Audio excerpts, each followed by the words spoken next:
ये पूरा प्रोसेस, ये गर्मा गर्म कुल्हड़ निकलेगा और ये डलेगी चाय।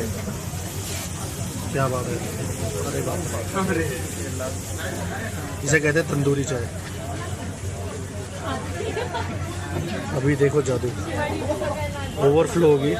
अरे वाह, this is what we want. अब इसको नॉर्मल कुल्हड़ में सर्व कर दिया जाएगा और इसके अंदर पूरा मिट्टी की जो महक है, जो एसेंस है कुल्हड़ का, वो इसके अंदर आ चुका है। और ये आपको इतनी आसानी से नहीं मिलेगी। ये आप देख सकते हो, सब लोग खड़े हुए हैं, अपने अपने नंबर की वेट कर रहे हैं, उसके बाद ही मिलेगा।